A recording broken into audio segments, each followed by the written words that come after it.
नमस्ते UFC fans, आप सबका स्वागत है आपके चैनल यूएफसी हिंदी पर। आज का सबसे पहला न्यूज, ESPN ने 21st सेंचुरी के टॉप 10 बेस्ट MMA फाइटर्स की लिस्ट निकाली है और इस लिस्ट पर नंबर 1 पे है John Jones, second GSP, third Anderson Silva, fourth Demetrious Johnson, fifth Khabib Nurmagomedov, sixth Fedor Emelianenko, 7 Randy Couture, 8 Chuck Liddell and 9 TJ Penn और 10 नंबर पे कमारू उस्मान। सेन स्ट्रिकलैंड ने रिस्पॉन्स किया Khamzat चिमाएव के tweet के ऊपर। मैं खुश हूँ, आखिरकार उसे टाइम मिल ही गया इस बारे में बात करने के लिए। लगा था कि वो बहुत बिजी है क्रिप्टो स्कैम को चलाने के लिए और छुपने के लिए वारलॉर्ड से। और शॉन स्ट्रिकलैंड ने यह भी कहा कि वो अपने टाइटल फाइट के बाद रेडी है खामजाद चिमाएव से लड़ने के लिए। और शॉन स्ट्रिकलैंड ने यह कहा, मैंने खामजाद चिमाएव को रिटायर्ड कर दिया कोविड के बाद, मैं बेल्ट के लिए लड़ रहा हूँ, तभी उसे मौका मिल सकता है। चले बढ़ते हैं अगले अपडेट की ओर। जब कॉनर मैकग्रेगर ने बेयर नकल बॉक्सिंग की वीडियो डाली, माइकल चैंडलर ने ट्वीट कर ये कहा, शो अस द बेयरफुट नकल। इसका मतलब कॉनर मैकग्रेगर को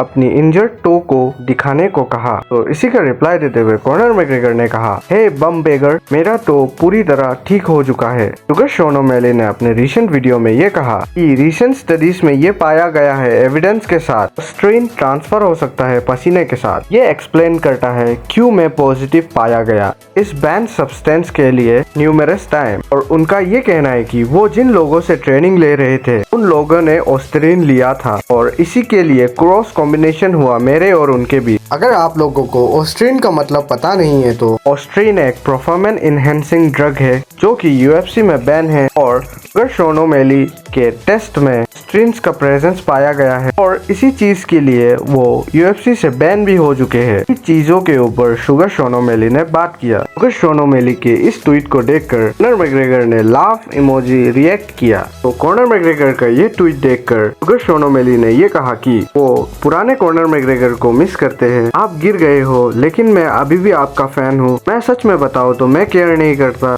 1 विन 4 लॉसेस आपका रिकॉर्ड बीते 5 साल में। मैं अभी भी एक्साइटेड हूँ आपकी फाइट को देखने के लिए। मैं होप करता हूँ कि आपका टो ठीक हो चुका होगा। शुगर शॉन ओमैली ने और एक ट्वीट किया, कॉनर मैकग्रेगर गॉड लिस्ट के कॉन्वर्सेशन में नहीं आता। उसकी फाइट एंटरटेनिंग होती है लेकिन उसके पास स्किल नहीं है। उसके पास बहुत ही अच्छा लेफ्ट हैंड है, अंडा cardio, weak jujutsu, mentally weak, drug addict. उसको रिहैब सेंटर जाना चाहिए। उसका रिकॉर्ड 1-4 पास्ट 5 इयर्स में, लेकिन मैं स्टिल उसका फैन हूँ। होप करता हूँ उसका टो ठीक हो चुका होगा। चले बढ़ते हैं अगले अपडेट की ओर। बिलाल मोहम्मद का ये कहना है कि खबीब नुरमागोमेडोव उनके लिए लियोन एडवर्ड को ब्रेक डाउन करेंगे और उन्हें एक गेम प्लान देंगे इस फाइट के लिए। लियोन एडवर्ड ने अपने रिसेंट इंटरव्यू में ये भी कहा, मैं उसके कॉर्नर पे चल के जाऊंगा। खबीब ने जब कॉर्नर के फाइट के टाइम पर जो सब चीज करा था वो सब मैं करूंगा। अपने माउथ पीस को फेंकूंगा उनके ऊपर, हंसूंगा उनके ऊपर और शायद मैं केज के ऊपर चढ़कर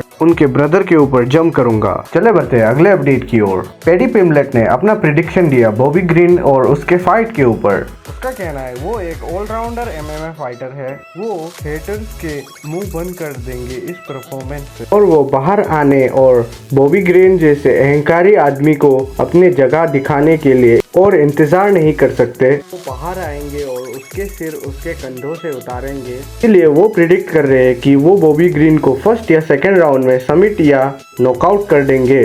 चले बढ़ते हैं अगले अपडेट की ओर। टॉम एस्पिनाल ने कहा, अगर उसकी और एलेक्स परेरा की फाइट होती तो वो पहले के 10 सेकंड में ही एलेक्स परेरा को टेक डाउन करने की कोशिश करते। बेल बजेगी और मैं पूरी जान लगाकर भागूंगा और उसे टेक डाउन करूंगा पहले के 10 सेकंड में ही। चले बढ़ते हैं अगले अपडेट की ओर। डैनियल डेरिस ने अरमान सारूकियन वर्सेस इस्लाम महाशेव के रीमैच के ऊपर अपना ओपिनियन शेयर किया। मैंने इस्लाम महाशेव वर्सेस जस्टिन पोरियर में जो ओपनिंग देखी थी वही ओपनिंग मैंने तब देखी थी जब वो अलेक्जेंडर वोल्केनोस्की के साथ लड़े थे। वो काफी स्लो हो जाता है और ये एक फैक्टर बन सकता है। प्रॉब्लम ये है कि मुझे लगता है कि अरमान सारूकियन भी स्लो हो जाता है और इस्लाम महाशेव तो और भी स्लो हो जाता है। इस्लाम महाशेव का सबसे बड़ा वेपन उसका पेशेंस और टेक डाउन डिफेंस है। वो इकोनॉमिकली एक बेहतर फाइटर है और ये लड़ाई में एक की फैक्टर साबित होगा। अरमान के लिए उसके पास बेस्ट चांस अर्ली फाइट में है। पॉसिबली अगर वो KO और सबमिशन कर दे तो अरमान के लिए 5 राउंड्स की फाइट जीतना